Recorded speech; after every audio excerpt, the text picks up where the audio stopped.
A vlog. This is a keynote I gave, my second keynote. I gave two at ComplexCon. This one had a lot of juice to it, a lot of young entrepreneurship, the framework of how I see the game being played right now, and I hope you really enjoy it, and I'll talk to you soon.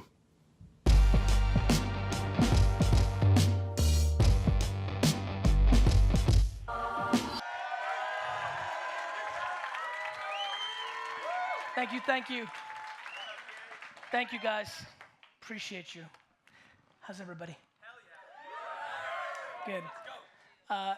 So Ferg didn't make it this morning, so we switched it to this afternoon. Now Ferg's not making it again, so he asked me to apologize on his behalf. You know how rappers do.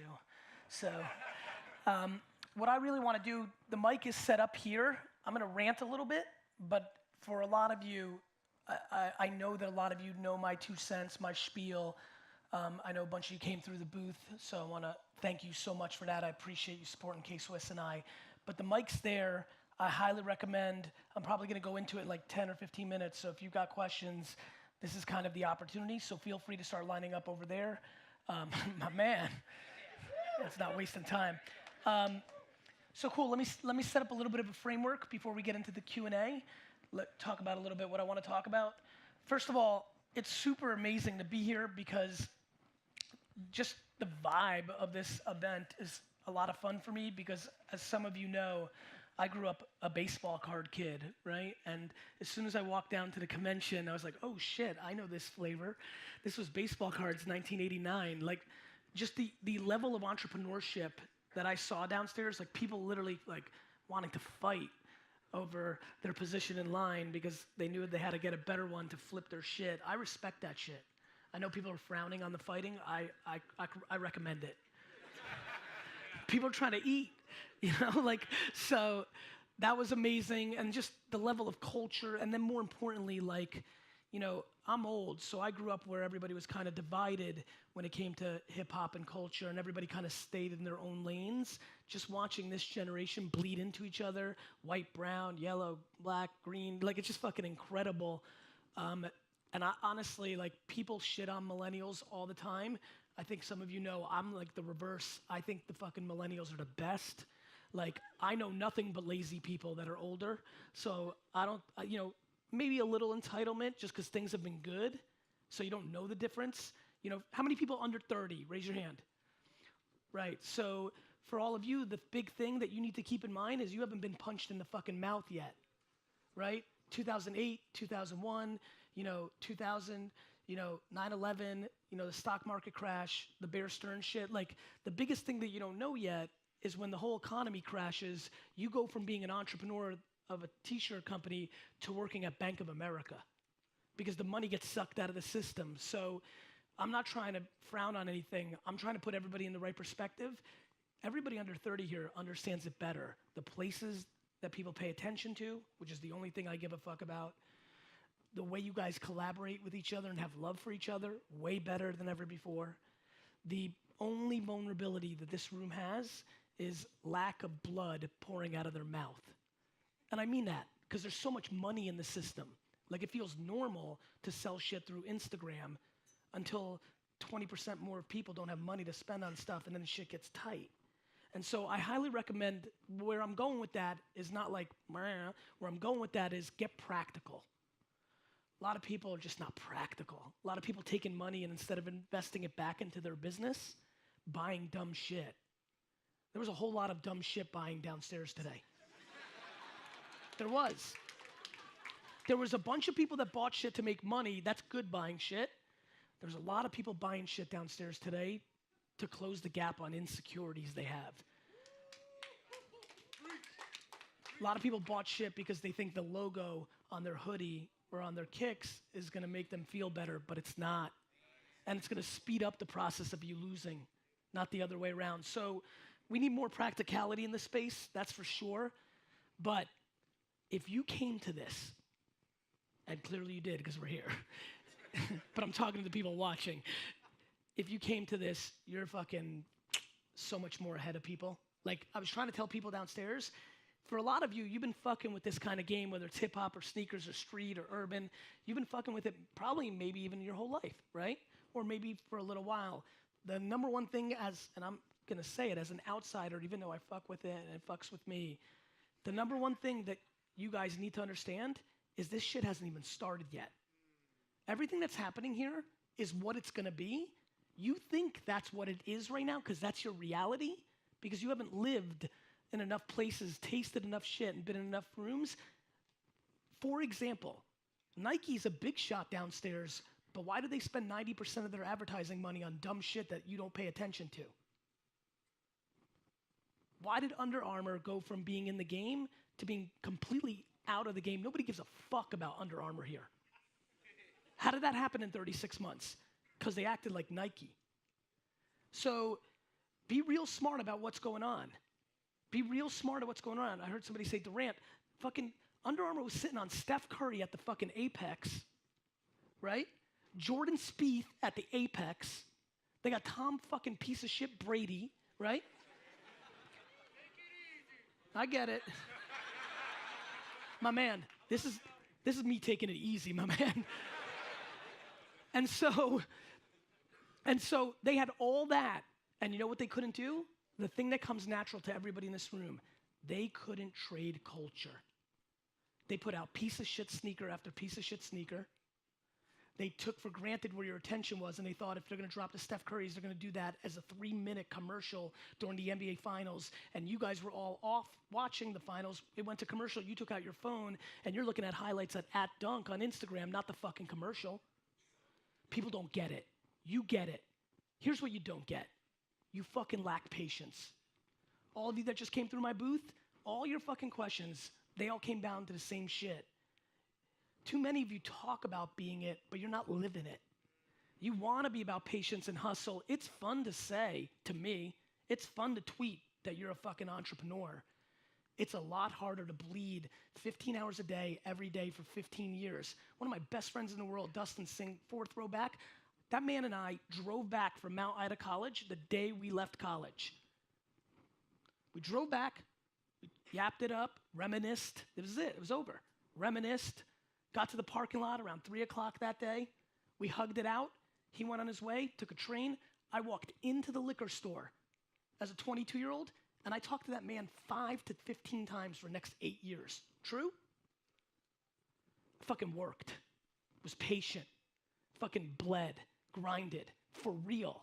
Not, now it's made up my narrative as an entrepreneur and it's cool. I lived it. There's not a lot of people that know it, but he does. He knows the truth. He knows in college, I went fucking home every weekend on the Amtrak.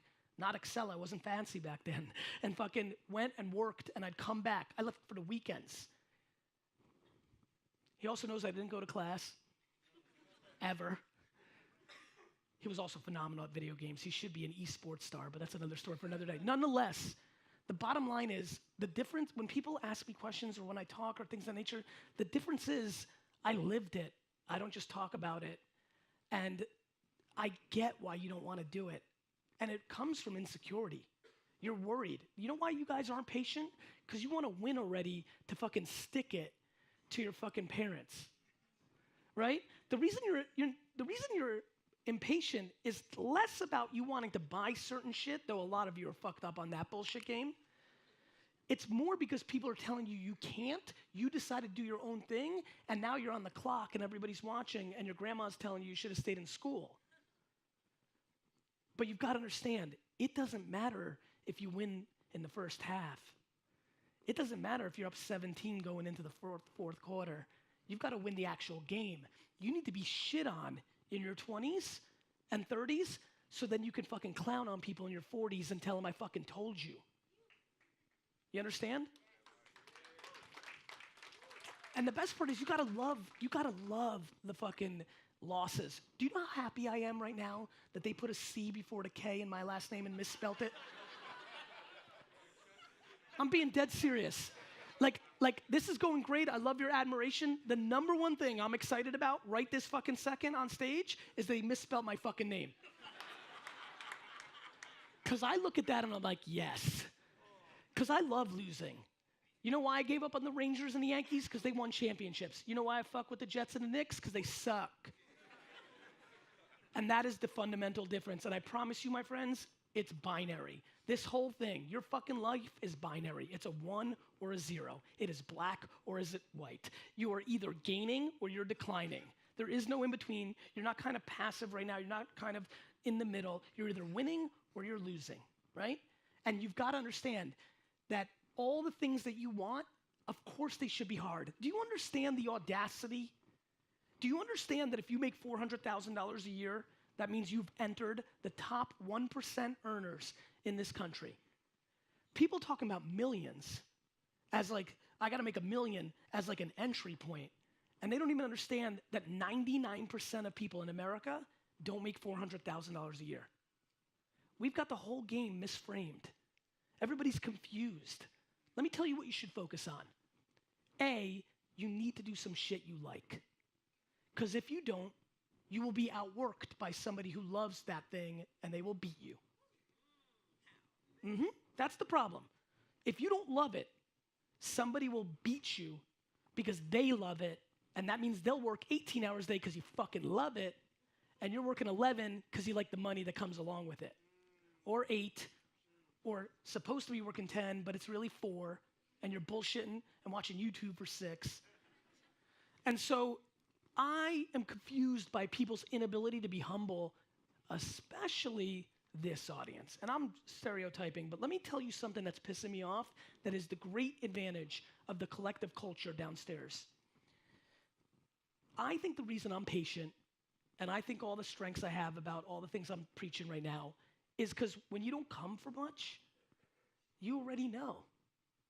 You already know that like you can be happy if you have a good household. You already know that you don't need a whole lot of stuff. You already know one nice pair of kicks is enough if you can't afford another. You already know. In life, you have 2 situations, binary. And they're both winning formulas or they're losing formulas. And they start the same way. You were born.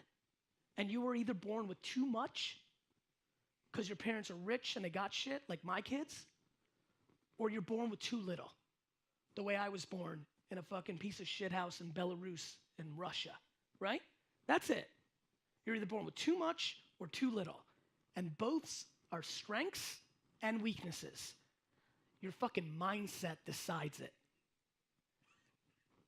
I sit in rooms every day. And you guys know I love to sit with kids and jam and do shit. Almost every day, I have a situation. Every month, I will meet at least one person that's gonna cry to me that they don't have anything and it's hard, and they didn't get lucky and they got nothing and it's hard. And then I will equally have dinner with somebody else who will tell me that it's hard and difficult. Happened today downstairs because they had too much. They're not hungry because their parents did everything for them. Their mom and dad fucked them up because they gave them too much, which the people that have nothing, a bunch of you just sat. I've had people who have $50 million trust funds cry to me at dinner that their life sucks because they've never fought for anything, they never did anything, and they don't have any purpose, and they're lost, and they're suicidal. Which the people in here that were born with nothing are like, fuck you. Right? A bunch of you are like, fuck that, right? It's because you don't know the alternative. Everybody's pointing at everybody else without understanding. Nobody's deploying empathy. Nobody's deploying empathy. Everybody's worried about what's their issue without realizing everybody's got fucking issues. My friends, let's just get to the punchline. Nobody gives a fuck about your problems. Nobody gives a fuck about your problems because it's true. Either they've got their own fucking problems, right? Or they're just focused on some other shit, but they can't empathize with you. And more importantly, if you think that somebody owes you something because you started at a disadvantage, you're a fucking loser. You have to understand that's your advantage. Who do you think fucking rises and wins? Have you guys paid attention to what's actually happening on Earth? Have you guys paid attention to who actually wins? It's fuckers that had nothing, that had motivation to get something. We don't fucking know stories about he had this and then all of a sudden he made it big. Nobody gives a fuck about that story. There's no glory in that story. And guess what? That story doesn't exist a whole lot. You've got a lot of second generation people doing stuff, but by the third generation, everybody got so fucking soft they're even doing nonprofits all the time, or they wasted all the money. I just ask you, would you much rather, do you know I used to cry in college because my dad had a liquor store, and I was like, nobody's ever gonna give me credit because they're gonna always think that I was upset that there was a little something. And he was around, he knows it's not what everybody wants it to be when they're fucking coming up with excuses why I won and they didn't. I won because I fucking outworked you. I won because I had enough self-awareness to understand what I was good at. There's a lot of shit I wish I was. I just figured out what I was and what I liked, and then I just fucking outworked you. And I will always outwork you because I love the game more than the stuff. You just have to understand that. When you fucking love it, you can't beat me because I want to do it every second that I'm breathing. And so I need people to get to that place. The reason I'm doing everything I'm doing right now, that you're paying attention to, is because I'm trying to become your excuse, your shield, your thing that you can point to.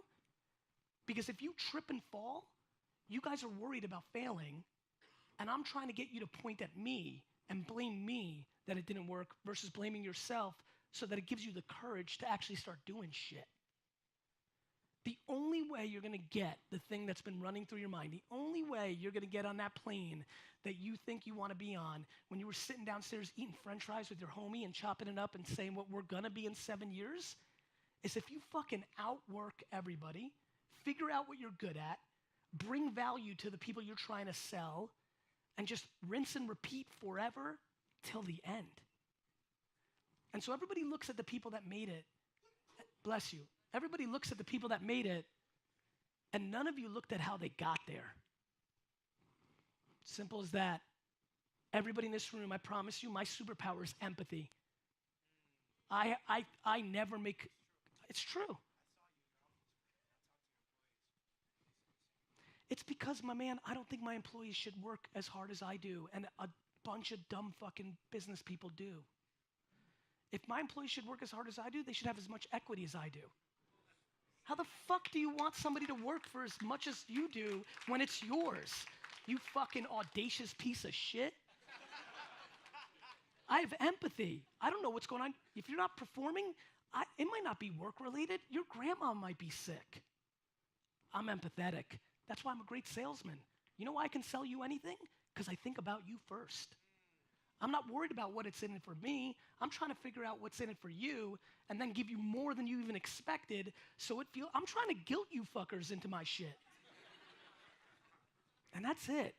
And that's why I fucking put scrutiny on everybody who's trying to do, courses and pre-rolls, trying to get you to pay $4,000 for this and $10,000 for that, and all this. Like, this shit is simple. All the information is free. You don't need any of that other shit. It's fucking free. People are paying for shit to make them feel better about not doing shit. Let me say it again. Watch this. How many of you, when you first came across me, don't lie, lying is the devil. How many of you, when you first came across me, said, fuck this guy, I hate this guy? Raise your hands. Raise them high. You know why? I was suffocating you. I was suffocating your fucking excuses.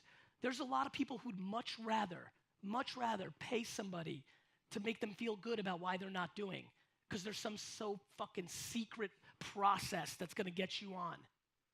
Let me give you the secret once and for all right here. Work. A lot.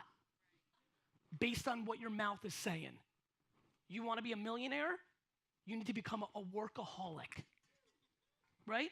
You wanna have good work-life balance and great family and be on the softball team and raise your kids and make 100,000? That's an amazing, let me just say it real quick. That's a ridiculous life. Making 100,000, that's a ridiculous life. You make 47,000 and see your kids and do your thing and be happy, that's great, right? But don't talk shit. Talk your reality. Talk your truth. Create a framework that you can fucking follow. Because the only people listening to your excuses or your bullshit are your loser fucking friends. And you've got to really, it's true, man. People sit in little circles with 4 people, everybody gassing each other up to not do shit. It's true. I'm watching. My man, I'm watching all of you. I was downstairs taking selfies, signing shoes, and watching and listening. I listen real fucking careful. I watch you real quick. Nobody is putting on marathon sneakers. Everybody wants to be a sprinter. Everybody wants it tomorrow, you know? And I get it. It seems like it's real delicious over there. But let me tell you what happens when you start getting higher and higher. And Diddy said it right. More money, more problems is real, right? You want to have $1 million business that you're the CEO and the entrepreneur of? Let me tell you what happens. You're eating shit for a living. You're a firefighter. I'm about to get off this stage right now, and there's 7 things I got to fix, problems, issues. So grass is fucking greener until you live it. And so if you leave with anything, let's break down the core things, and then we'll get into Q&A. Number 1, first and foremost, we need to put empathy on a pedestal. It is the fucking trait. You know what's fun for me? I'm all alpha and competitive and dude it out. The shit I believe in is the most emotional, crying, real things, you know, girly, as people try to tell me. It's not girly, it's strength. Do you know what happens when you expect nothing from nobody? Do you know what it feels like to live a life when you just give, and you never ask for anything in return? Do you know what it feels like to, in every situation, think about how the other person's feeling, even if they're fucking you up? Right? What was it, Bronx Tale? Or the guy was like, is that the movie where he's like, you're better off, it only costs you $20? I believe in that shit. That fucking scene was legit, that's right. Like people, you know how many people sitting here still dwelling about some dumb shit that happened in 2011? Like, it's a fact, man. Like, people like send me emails like, my mom stole $50 from me in 2013. I'm like, cool. Like, I'll send you $50. Shut the fuck up. Like, these are the DMs I'm getting. Like, my best friend's not working as hard as me. Cool. Split up and let's see who wins. Like, everybody knows the answers. People just don't want to do shit. This is just a fuck, like, even as I'm standing here, I'm like, fuck, why am I talking about anything else? People don't want to do it. People are going to come up with 1 million different reasons why they can't. That's why the next pillar matters to me the most. You know why I have so much energy? You know I've been going the whole time here? I'm grateful. Gratitude. And I've been grateful from the get, not like because I got stuff now. I was grateful when I was building my dad's liquor store for him, making $31,000 a year, having no social life. I was grateful because I was conditioned and was in a place that I was paying back my parents for putting me on, right? I'm grateful every day when I wake up and people I care about aren't sick, right? Like, I just don't get it. Like, why do people start caring about the shit that matters when they get scared? Like, everybody's living life. You know, like when you're driving and the cop lights go on and that your fucking heart goes, but then when the cop drives by, you're like, oof. You feel real good, and then you start driving with 2 hands and the speed limit for about 4 minutes, and then you get back to being like ridiculous. That's how people are living their lives. Right? Like grandma gets sick or mom has a cancer scare or they get sick or something, and then they start caring about real shit. Nobody's giving a fuck about a Supreme backpack when your health isn't going anywhere. And so I just don't understand why people are living their lives like that. And so fucking gratitude. Whatever you got, listen, if you could afford $90 or $60, whatever the fuck you paid for this conference, you are so much further along than the majority of the earth. You just haven't put the right perspective in place.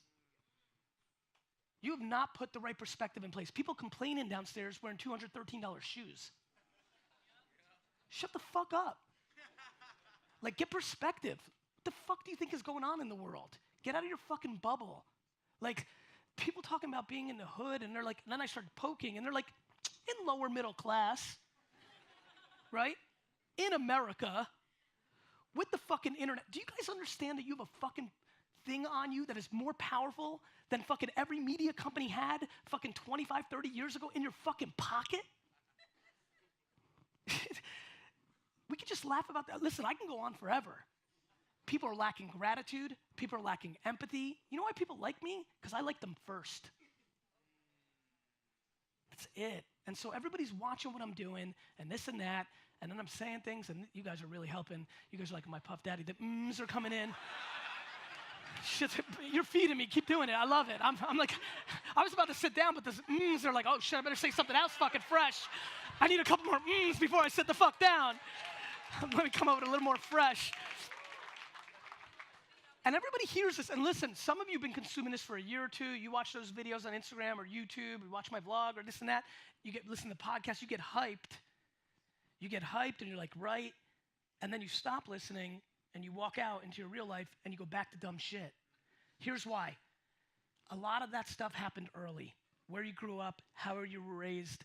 Biggest problem is if you had parents that are pessimistic, misery loves company. It's hard to break that. It's hard to face the fact that your mom wants you to actually lose. She doesn't realize it. You know that, right? Your mom doesn't want you to lose. It's her framework. I watched my grandma, it's true. I watched my grandma parent my dad. Well, I didn't watch her parent my dad, but I watched a lot of shit, right? I watched what my mom did with me. I watched other people like, your mom fucked you up. Your dad fucked you up. Like, that's real. But you've got to understand, instead of sitting here and dwelling and blaming them, you're in control of your own shit. You got one fucking at bat. Do something with it. And now, honestly, now that you have this, guys, do you understand why Harvey Weinstein and Kevin Spacey are getting called out? It's because the internet is now the middleman, not 5 to 10 media companies run by 10 old white guys. Like, you can tell me anything you want about Trump this or this, that, or the other thing. You're missing the point. You're missing the point. You know why Champion can come back real quick? Because they did the right shit for 24 months. You know why everybody wears fucking Stan Smiths? Because they put them on cute girls on Instagram 3 years ago. You know why people drink LaCroix fucking sparkling water? Because they spent their money on Instagram. You know why Under Armour isn't winning? Because they didn't. I'm not mad at Under Armour. I'm just using it because you just lived the last 5 years and watched which brands won and which ones didn't. And so, like, it's funny to me just watching it. You get it. You've got the part that matters. You get it. You think Under Armour and Nike wanted Adidas and Supreme and all these things to happen? They didn't. They just did the wrong shit. You know why? They took their spot for granted. Right? They just took it for granted. And that made the vulnerability. And now it's over. Just so everybody knows, just like the internet, this whole culture, fashion, street, all that, it's over. My K-Swiss deal with Barney and Patrick and those guys, that's the preview, not the anomaly. Every brand's about to do collaborations with things that matter forever and ever. And that's where the equity is. There might be a Jordan and a couple things in sports, but in life, there's unlimited opportunities, and everybody's starting to kind of figure it out. And so, huge opportunity in this space, huge opportunity in everything. The problem is, do you have the next pillar, number 3, which is, do you have humility? Do you have humility? Do you know what, Andy K, you here? Yo, check your DM because I just engaged with 2 influencers on our sneaker thing while I was in the back room 1 second before I came out here. Thank you. Because I'm still back there with the humility of thinking somebody who's got 47,000 followers on Instagram, that it might do something for my K-Swiss joint, that I'm willing to personally write it and be like, hey, you want to do something? And people here that got nothing, aren't even started, aren't willing to DM 100 people a day because you're fucking fancy and you think you're somebody, and guess what? You haven't even started. Nobody knows who the fuck you are. I'm confused as fuck by that. Do you have humility? Do you have the humility to put in the fucking work, period? Everybody's trying to graduate into some place. My friends, the bigger you get, the more you have to work for them. I have 800 bosses, not 800 employees. I work for everybody at VaynerMedia, not the other way around. You've got it twisted. This world that you think exists doesn't. For the people really out there doing it, not playing it on YouTube, you've got to figure out what's really happening. You need to wake up and you need to have to put in the fucking empathy for your audience, because you'll never make a good product, never sell shit unless you actually worry about them being happy with it. You need to put in real gratitude that you're even lucky enough. Do you understand your grandparents? Think about your fucking grandparents. They didn't have no internet. They had to work the job and go to sleep. The fact that you can work your 9 to 5 to pay off your debt or pay your rent or take care of what you have to, and then you can take on your phone and fucking work from 7 p.m. to 2 in the morning, that's a fucking blessing. That's a fucking opportunity. And nobody can stop you and nobody decides but us. It's fucking crazy. So you better start really fucking deploying gratitude and everybody change your fucking mindset today. Make this the fucking talk that changes your mindset. Stop fucking bitching. Nobody's listening. Nobody gives a fuck. Stop expecting shit and go fucking take yours by doing the last part, which is having number 3, the fucking humility to put in the fucking work. Because if you don't, somebody with real fucking chops is going to deploy it and take yours. Understood? Cool.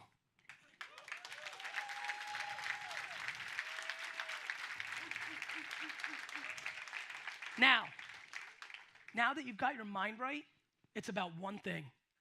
Understand where the attention is and make shit for it. Everything I've been kind of nuanced it over there about the Under Armour and Champion thing is,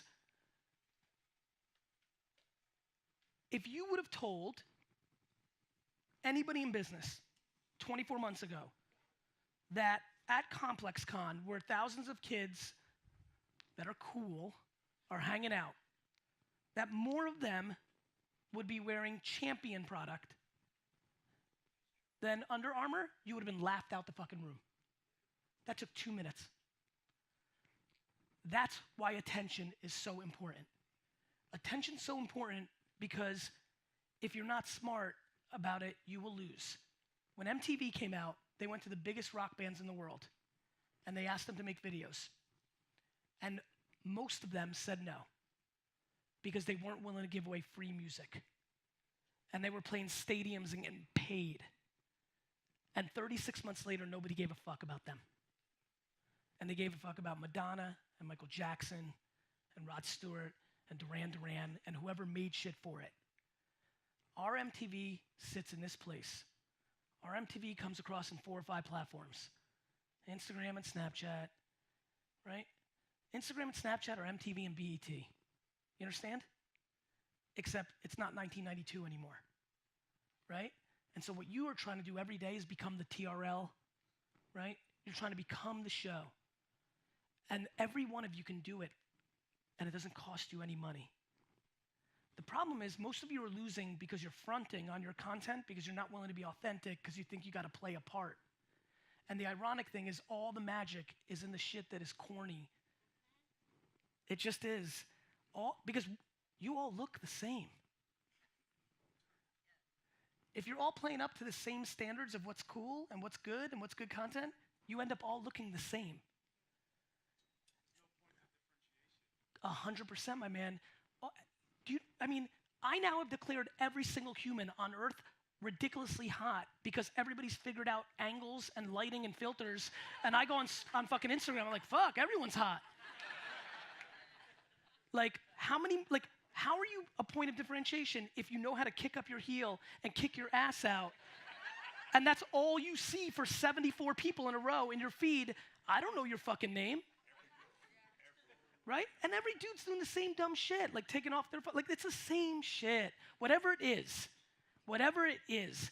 all the shit that got me to where I was I never gave a fuck about you. I was never gonna pander to what you decided at that moment was cool. I was gonna live my life. And then I got lucky and it stumbled into entrepreneurship getting a little cooler. Everything that's gonna make your shit pop is in the stuff that your parents and your sister knows about you, but not even your best friend. The corny shit in your stomach is the magic. You just need to share it with the world. Please think about that. Because everything else becomes noise, but your real personality, your nuance, that's the only currency you can trade on because that's the only thing not replicatable. Got it? Like the video I posted just now, right now, that's doing super well about fuck up on purpose. You guys see this? In it, my voice got so high. You saw that? How many people saw that? Everybody in the comments yo, fuck this Mickey Mouse puss of shit. And I read it, and I click on it, and the guy's living at home with 106 followers, and I reply to him that Mickey Mouse shit is why this won. The nuance. Be you. Be fucking you, because it's the only shot you got at beating somebody else. And I'm very proud of this space. This space, culture, street, hip hop, was a space when I was a kid that rappers made up their origin story because if they grew up in a middle-class family, the market wouldn't accept them. People made up their shit. Like they once visited their uncle in Compton and they're like, yo, I'm from Compton. I'm so proud of this space that now we accept regardless of the angle, skin tone. It's incredible what you guys have done with it. So you can't be scared of anything. Just be you. It's all you got. Thank you. Let's do it. What's up, Gary? Hey, I just want to say thank you. For the two guys leaving, this is the best fucking part. The Q&A is where the fire is. This is like gonna be the best question too. I know you were in Oslo just like a few days ago. Now yes. You're here.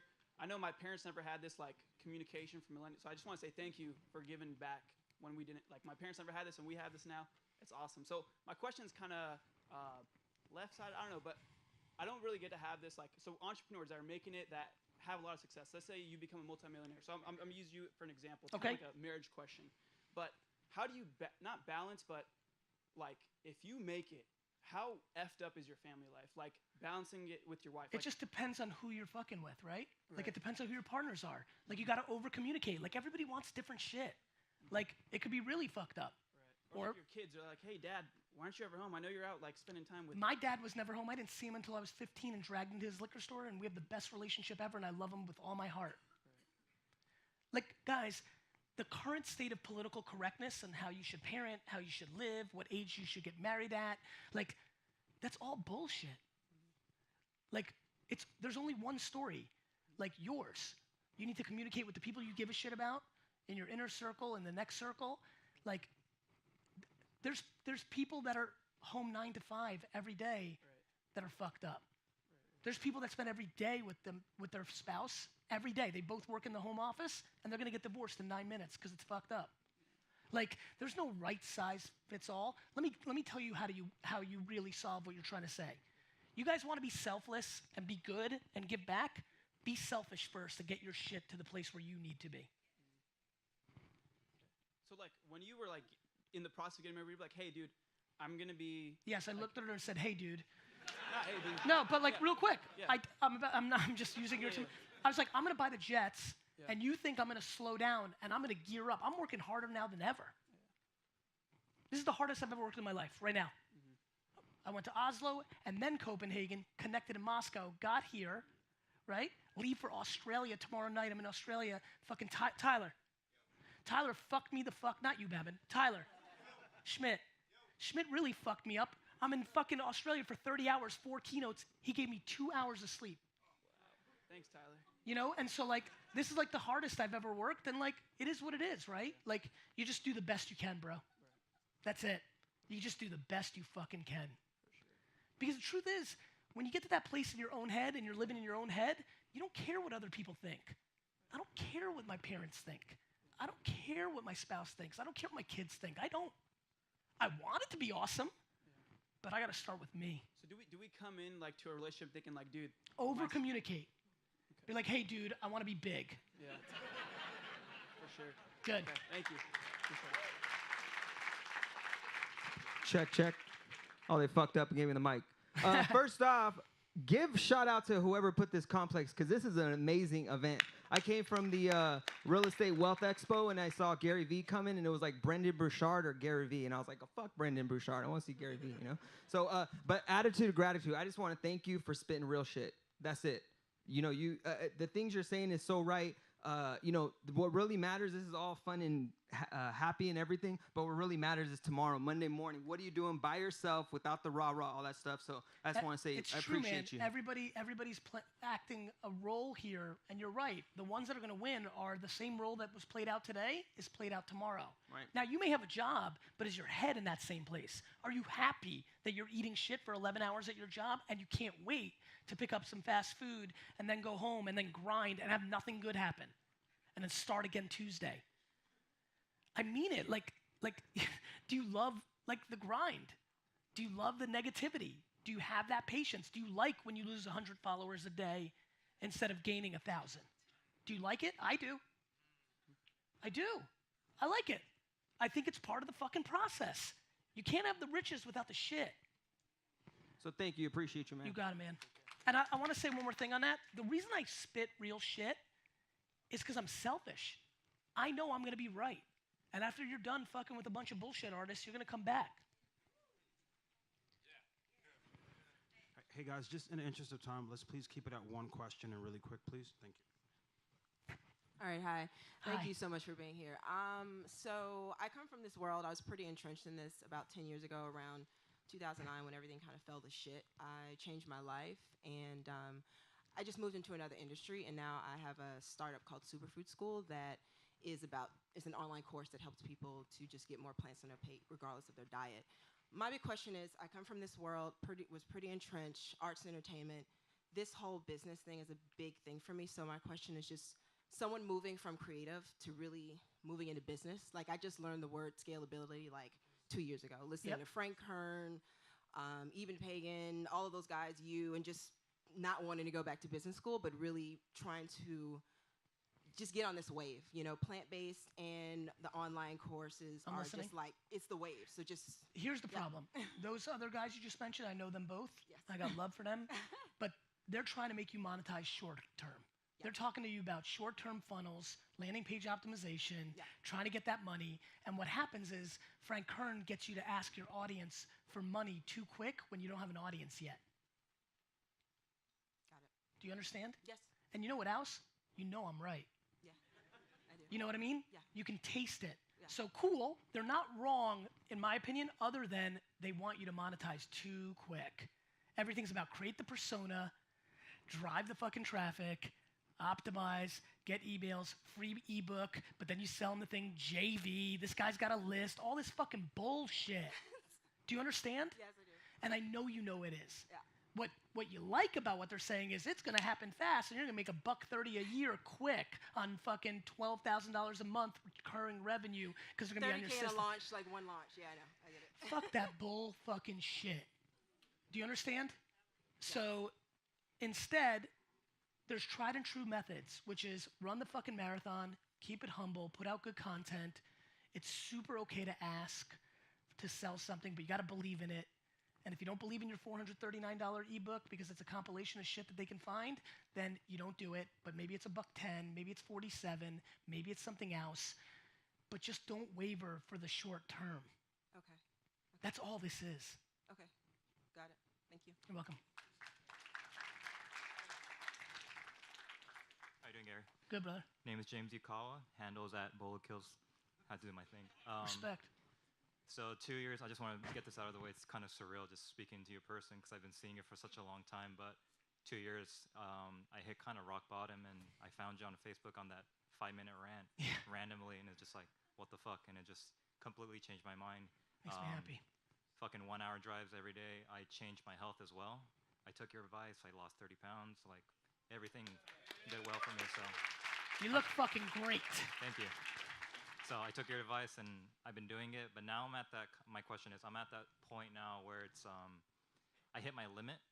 I've done everything I can, but now I need people to help me out. Why? So, like you said, I had tripled down all on my strength. But Okay. I don't want to. Good. I don't want because I you got know, it. Yeah. So let's go to the next part. So my next part is Do I'm you- trying to find people to help me out, and Good. there's a lot of people that want to help me out, but I have this weird issue in my head where it's like I feel like I need to repay them, but you know, That's good. a lot of people are always like, "Don't worry, they just want to help you out." But No, I know no, at I the think end that's of the good. day, I have the same thing. Like when people come through on my team, work for free, work for cheap, I'm like, I fucking owe them for life. Yeah, yeah. There's nothing wrong with that. so I know you do Take a the lot chance. Yeah, so I know Have you, people come on. They might bring you value. Then it's easy to do right by them. The other one's even more interesting. You bring somebody on, you know, sorry to point at you, like you bring somebody on, you know, and they suck, right? And you still do good by them because that's your operating system. There's nothing wrong with that. But how do you Pick people. not pick people because there's people that are on my team that want to help me out and So want go to ahead. succeed, but I know a lot of people in my team are, you know, financially unstable and whatnot like that. And then I know you say like do internships, do Yep. blah Yep. blah blah, just kind of give them value for it. Yep. But they don't want that stuff. So find somebody who does. And for those people, I try to bring them on and kind of give them opportunity. They're grateful. Yep. But as an HR point of view, like what do you do to kind of repay them? So I do like I'm thinking of like My right man, now. real quick, because I see he wants to take you off and we got Yeah. other people. I got this. I'm so sorry. Real Yeah, quick. yeah, yeah. It's super simple. It's super simple. Hear me out. Mm-hmm. You're overthinking too much shit. Here's what you do. You bring people on, Yes. and you take the risk that you won't get enough value back in return, but then you do right by them. You ask them what the fuck they give a fuck about. There's 8,000 people in my inbox that literally say they will work for me for free for 2 years because they know the Bab and D-Rock and Andy and Tyler story because I'm good enough to pay back everybody if they do right by me. Definitely. Take the risk with a couple people that doesn't cost you anything so you can afford it and just play it out. Instead of overthinking it in theory, just do it a couple times. You're gonna learn from the doing. Simple as that. Cool. Just give more than you got. Thank you, Gary. You're welcome. Appreciate it.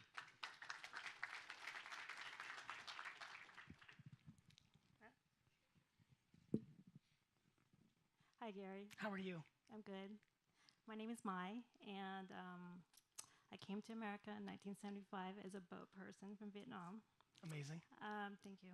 I dealt with racism, bullying, poverty, the whole bit. Yep. So I decided to write a book. What, in your opinion, would be the best way to market this book? Because I'm an unknown writer. Yeah. No one knows who I am. So I would go to Instagram and I would type in hashtag bully, hashtag Vietnam, hashtag everything in your life. And I would look at the most popular people on that hashtag every hour, every day, right? And then you would look at them and somebody put hashtag Vietnam because that's where their family's from and they have 7,000 followers. And you DM them and you tell them you want to send them the book. And it would mean the world to you if they would shout it out. You do that 100 times a day. Okay. You'll probably get 1 in every 1,000 to say yes. Okay. Once you wrap your head around that, you just keep doing it over and over. I'm okay with rejection. Of course you are. You were bullied and you faced racism. You're fucking set. You've won already. Guys, I'm being serious. Like, if I could ever convince all of you that your shortcomings and your detriments are your strengths, you would win. Like, if I was 6'4" and ran like a gazelle, I'd play for the Jets instead of owning them. I really need everybody to have that one sink in because it's the most important one. So that's it. Do that. Okay. You got Thank it. you. Good luck. Hey Gary, How so are I'm you? a little nervous. I'm Don't sorry worry. if I'm a little close to Don't the worry. microphone or whatever. You're great. But so I own a media company. I just founded it about 3 months ago. I'm very passionate about what I do. I feel like I have a very good drive and like a good product. Yep. So my question is, how can I get more of that product in front of the right people? How can I get the right collaborations? I mean, obviously coming Ask. here, ask. Yeah. But I mean, like, for You go example, to like if Instagram, you DM 100 people a day. You ask 1 in every 500 is going to say yes. actually, I guess let me ask a different question. So Okay. yeah. Sorry. Go ahead. Go ahead. Go ahead. so It's cool. It's cool, man. If Go you ahead. were Go to fast. start, if you were in my shoes and I'd you want to ask. start a media company, I'd ask. My man, that's what I did. Everybody thinks I was put on. I built my dad's liquor business for him. I was 30 fucking 2 years old, 34 years old when I started VaynerMedia, and I had no equity in Wine Library. I had nothing. I built my dad's liquor store for him. I had zero. I was 34 years old, and I never made more than $150,000 a year, even though I built a $60 million business for my dad. I had no money. AJ was graduating from school. I had no savings because I bought an apartment from everything I saved. And as some of you know, I finally invested in Facebook and Twitter. That launched me, but I finally did that. I had no money. Do you know how VaynerMedia started? I asked a bunch of people that were buying wine for me if they wanted the way they saw Wine Library grow for their own business, and some dude gave us an $80,000 thing. 4 of AJ's friends work for free. Mike Boyd. Boyd, you here? Hey, Boyd, tell these fuckers how we did it. Mike, tell them where you slept some nights. Floor multiple nights. Say it again. I slept on the floor at the office multiple nights on purpose because I wanted to. People didn't get paid. People didn't get paid. People didn't get paid. You know, it's so fun to have Boyd and have Dustin here because they know the truth. They know me before this. You think I'm joking. You think my daddy gave me a liquor store. You're fucking confused. Do you understand? You know what I did, bro? I fucking asked. You know why? I don't give a shit when people say no. You know what that means? Somebody finally says yes and you fucking start. You want collabs? Ask them. You want to do something with A Boogie? You want to do something with Champion? You want to do something with Chris Stahl? Fucking ask them. yes, sir. That's it. So actually, let me ask you this: can I collab with you? Let's go. You should have started with the ask. Hi, I'm Lila Hart, stand-up comedian living in Los Angeles, originally from Seattle. My question for you is, how do you remain so fearless in your entrepreneurial endeavors, and why does kindness matter so much to you? Kindness matters because my legacy matters to me way more than anything else, and that's how I live my life. And the way I stay fearless is there's no alternative. I'm not scared of losing because I don't allow any of you to judge me. Guys, you're only scared to lose because you're worried about what other people are going to say. My losses are my losses. Get the fuck out of my system. They're my losses. You think I give a fuck what you think? You think if I lost everything, your comment of, I fucking knew it, he was a snake oil salesman, he never had anything, you think that would bother me? That shit would fucking motivate me, because when I rise again like a phoenix, I'll stick it in your fucking mouth. I'm fearless because, and listen, I know your story. We've interacted a little bit at that mid-summit. Now here, like, you've dealt with way fucking worse than fucking somebody firing you or your business failing. So you're fucking good too. Thank you. You're welcome. Compliments, Kyle. Make some noise. Gary V's in the house, baby. Hey, he's feeling it. He's feeling it. Come on. He's feeling it. Respect, respect. So real quick, just They to keep give it tight around here. So just to give Go people ahead. some context, I met Gary for the first time downstairs. Definitely became the biggest fanboy of all time. D-Rock definitely captured it. I was just like, yo, Gary, I love this shit, man. You hooked me up. But 14 months ago, I launched a podcast called Purpose in the Youth. Yeah. It's about unfolding the stories of passionate people. Yes. After graduating college, Yes. you need to find that passion. Yes. You've given me so much value. D-Rock, shout out to Babin. He's been on the podcast. Thank you, bro. Shout out to your entire team. Thank you. You've given me so much value, and I know for a fact that one day we will be in some type of partnership for can't this wait. podcast. In the meantime, Yes. what value can I bring to you through my podcast? Just keep doing your thing. I need nothing, man. You fucking winning is fucking all I want. I'm going to get mine by myself. You go do you. That's it. Nothing. it. Not even like a Gary Vee shout out in Dude, it. I was yelling at fucking Schmidt, like, because the sneaker release on the 14th, I thought was going to be like me being there and like doing what I did downstairs. Instead, he's like, yo, we're doing this party and we're going to invite 150 VIPs. And I'm like, fuck, that sucks. Like, I don't like stuff. I don't want you to do anything for me. You fucking executing on the thesis, the shit that I'm trying to penetrate people's skulls and hearts in here with, you doing that fucking pays me back 10x. Do it. All day.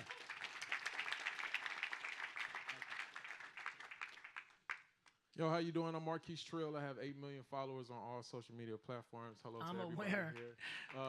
here.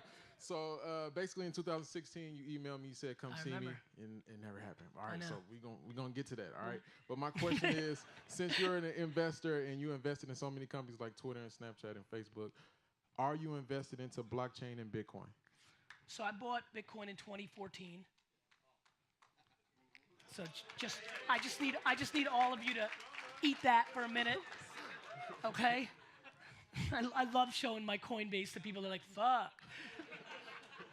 I put in 25K. It's worth life. You know it. So, Marquise, listen. I think blockchain's way bigger than people realize. Like, people are fucking with it like on a Bitcoin level. Then people a little smarter on the Ethereum level. But when you understand what the blockchain is, my big thing with the blockchain is it can literally overthrow America and China and Russia. It's that powerful. It's a platform of trust, and we can do shit with each other, and everybody else is out. It's so heady, man. I understand it theoretically. I haven't spent a lot of time in it, right? But I've been spending more lately. You know, there's a lot of bullshit ICOs, get rich quick bullshit that's starting to happen. I need all the dust, thank you. I need all the dust to settle a little bit. I'm watching. You know, my favorite time is when I'm like the cobra in the grass. I loved social media like 2006, 7, 8, because I was just like creeping. I was like in there. I was watching it. Like, that's how I'm with blockchain right now. That's how I'm with AR. That's how with voice, I'm a little louder because I was in the grass 2 years ago with voice and Alexa skills and podcasts, but now I'm out. I think it's super fascinating. I think there's a lot of people that know a lot more than me, which is why I don't spit on it a whole lot. But it's big, big. Like, building on top of it, building on top of Ethereum and taking advantage of it, there's real things. The same way you hacked. I watched how you hacked your social. You did it a little different. We can talk about it any way you want. But I think if you deploy some of that hacker culture into blockchain, you might find some real fruitful shit. All right. Thank you. Bet. Thank you. Hey, what's up, Gary? My name is Luke Panko. I met you downstairs for a chat. I remember. Quick question about audio. Yes. So I teach English to Italians, right? aware. And about starting a podcast. And for them, obviously, they do a little more advanced, or I give them transcripts and stuff like that. But what's the best way to deploy, like, I know you talk about not monetizing too early, doing the whole Frank Kern stuff, right? But obviously, you got to make some money at the same time, right? So as far as... Well, you do. But I mean, like... But real quick, before you go anywhere, how much? So to me, that's like, I'm doing this more for everybody. I'll get back to you. Of course you have to make money. My question is, how much? Like, if you want it real, real bad and you can't breathe, why can't you at 28 live with 4 roommates in a bullshit place? I thought you told me you wanted it so bad. There's a great Russian saying, it doesn't translate into English. I've never heard it as an English expression, but it basically translates into, you can't put your ass on 2 toilets, right? And that's what everybody's trying to do here. Everybody wants it and wants to build a big business, but they also want the money in the short term to live that lifestyle. So, you know, we've talked 4 times already here. My big thing, I mean it, and I'm excited. We've talked, you know, my big thing with you that I'm trying to figure out is at 27, 28, right? Like, I need you to really realize that you should just, I feel like you could win based on our 4 interactions here. No, listen, I'm being serious with that. I don't think it's a negative. I'm trying to make everybody understand that I've been paying attention for the last 12 hours. I just think you're impatient. And I guess we're trying to balance, like, I don't need, like, it's crazy. You need almost nothing. You know that, right? Yeah. I just need You know enough, that like, you could legitimately go on a social media campaign and sleep in people's houses and have no rent, right? You know that, right? Yeah. You guys know that, right? You just don't need that much money to live. But like, you gotta make some, right? You gotta sell. Why? Like, just give all free shit. No, don't The longer make you my money. give free shit and you're good, the more you'll get back at the end. The person that can hold the breath the longest wins. Well, then you gotta like have a side job or something. Then, Yeah. right? For like ever. Yeah. Like 10 years, then you wake Yeah, up. Okay, now. that's exactly what you should do. I brought the 2017 Flip Challenge to all the creators because if you're going to the Goodwill and the garage sales and shit like that and making $400 a week that way, well, then you don't have to sell bullshit fucking courses on your podcast, which makes everybody unsubscribe to your bullshit. Will you be in my podcast? What's that? Will you be in my podcast? You do 40 episodes and I'll be on your podcast. All right. Can I shake your hand? Can I shake your hand? No? Okay. Thanks, Gary. Hello. Hello. I'm not comfortable on mic, so I'll just start off by saying that. Hello. Nice to meet you, Gary. Good to meet Huge you. inspiration. My name's Bobby Torres. I'm from Orlando, Florida. What up, Bobby? Quick question. Yep. I work in the tech sector, so I'm asking you as an investor. Yeah. What's your thoughts on augmented reality and virtual reality and the opportunity in think- this industry and for our generation? I think AR is huge and it's here and you should look at it. And with the new update in the iPhone and the kit, everybody here should understand augmented reality. You're living it. That's why all that shit that Snapchat's doing, a little butterfly pops up or you throw up fucking rainbows. It's here. It's here. I like it. Consumer VR, I hate. I think it's 10 years away. Nobody here has spent 3 hours in a VR world in the last month. That shit's super far away. But when it gets here, that shit is going to be big. And I think when everybody realizes, you know, it's fun to talk to a young crowd. The fact that all of you are going to wear contact lenses in your life and your brain is going to switch from real life to augmented reality, like Santa Claus is sitting here and having this keynote with me, to virtual reality where you switch into a world, this mixed reality world that you're going to all live in. You think all this technology is crazy and fly now? You think like the iPhone X is rad, facial recognition? This is fucking garbage. This shit's garbage to where we're going in 10 years. And so there's some kid in here who's going to make $10 million a year selling virtual fucking sneakers, but it's going to take 15 years. Fair enough. I'm working in that space right now, so it's, yeah. If you're doing it for B2B, there's a lot. Yeah, but if you think consumers are going to fuck with VR, it's going to take a much longer time than you think. We started in the consumer space and then pivoted. No shit. Cool. Thank you very much. You're welcome.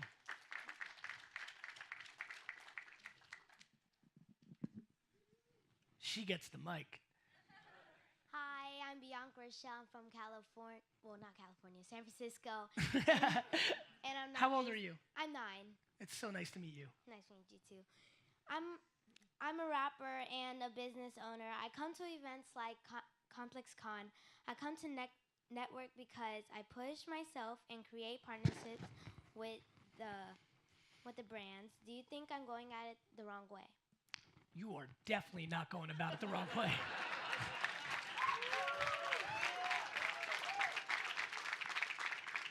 Little one, you might be going about it the best fucking way here.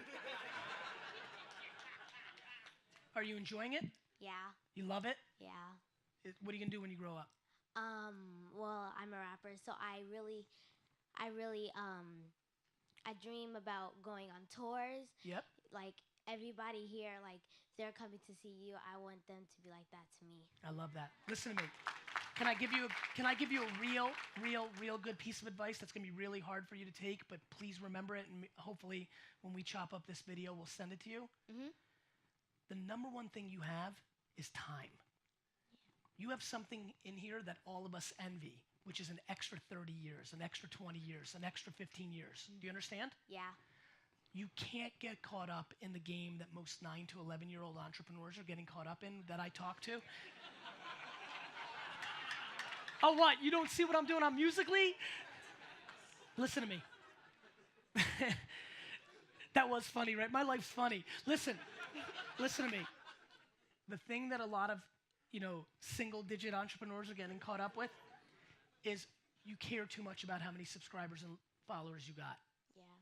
If you promise me this, it will help you so much. If you just make the songs that are in your heart, if you just make the content you want, if I could get you to just never look at how many followers you have for the next 10 years, you will win. It's gonna be hard. All your friends are gonna ask how many. Everybody here cares how many, and they're grown. But if you can get to that place where you don't care about that one thing, it will help you so much you could never imagine. Okay. Can I tell you something else? Yeah.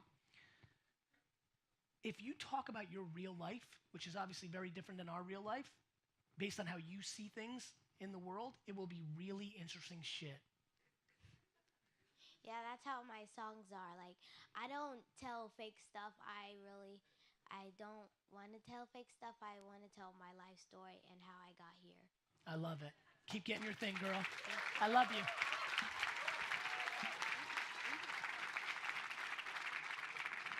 Hey, let's Can you come up here? I want to take a picture with you. That's it, guys. Thank you so much for coming out. All of Gary's team, please just meet right here, and we're gonna have you guys standing by to go backstage. All of Gary's team just right here. All the rest of the audience, go home. Thank you, guys. Have a good night. Yeah, hold on. We're gonna you know what? Yeah, let's do this real quick. This would really matter a lot to me. This is when we can give some real love. It's real fun. Do you have an Instagram yet? Yeah. What is it? It's Bianca Rochelle, BIANCA_RICHEL. Hold on. We're fucking old. Bianca _ there you go. Hold on, let me, you know what I'll do? This is an even better move. I'm gonna follow you right now, and then everybody will go to my account and look at the last person I followed. BIA. BIANCA. _ R. RICHELLE.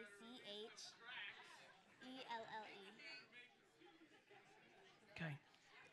That's you, right? Yep. Yo, she's got 28.5. Let's get her to 50K. Okay. Thank you guys so much. I have nothing but love for you.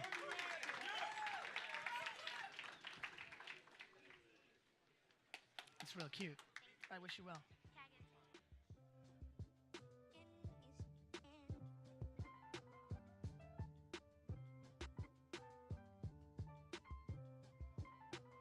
Hope you enjoyed. What was your biggest takeaway other than I have a shitload of Jets jerseys?